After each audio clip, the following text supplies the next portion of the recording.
సంగారెడ్డి జిల్లా పటాన్ చెరువు outer ring road exit 3 వద్ద ఆటోలో తరలిస్తున్న 24.4 కేజీల గంజాయిని పటాన్ చెరువు పోలీసులు స్వాధీనం చేసుకుని ఒకరిని అరెస్ట్ చేశారు.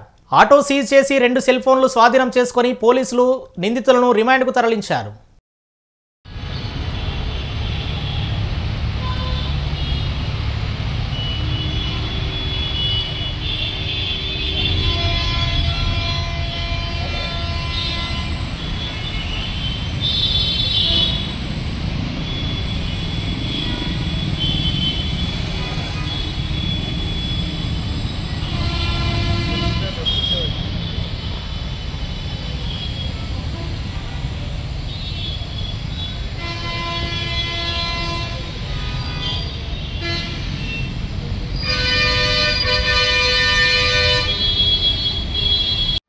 నిన్నటి రోజు అనగా తేదీ 18/10/2020 నాడు నమ్మదగిన సమాచారం ప్రకారం అందాజ 3 గంటల ప్రాంతంలో మన ఎగ్జిట్ 3 ముత్తంగి సర్వీస్ రోడ్డు దగ్గర మన పోలీస్ సిబ్బంది మాటు వేసి ఒక ఆటోలో అక్రమంగా 26 కేజీల 400 గాంజాయిని తరలిస్తుండగా పట్టుకోవడం జరిగింది.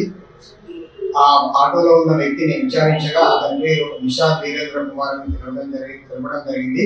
అతనికి ఒడిశా రాష్ట్రానికి సంబంధించిన గెను అనే ఒక స్నేహితుడు అక్రమంగా డబ్బులు సంపాదించడం కొరకు నువ్వు ఇటు గాంజాయిని తీసుకువెళ్ళి తెలంగాణ మరియు కర్ణాటక రాష్ట్రాలలో నేను చెప్పిన వారికి ఇచ్చిగా అటు ఇచ్చి నీకు ఒక ట్రిప్కు 50,000 రూపాయలు ఇస్తానని ఆశ చూపడం వల్ల ఇతను అధిక డబ్బులు సంపాదించవచ్చు అన్న ఆలోచనతో అక్రమంగా ఈ గాంజాని రవాణా చేస్తూ పట్టుబడడం జరిగింది. అటు గాంజాని నిన్న మనం కస్టడీలోకి తీసుకొని సీజ్ చేయడం జరిగింది.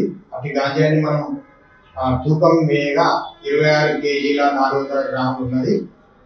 అటు గాంజాని ప్రతి అక్యూజ్ని కూడా మనం కస్టడీలోకి తీసుకొని ఈరోజు రిమాండ్ కేసు నమోదు చేసి రిమాండ్కి తరలించడం జరిగింది.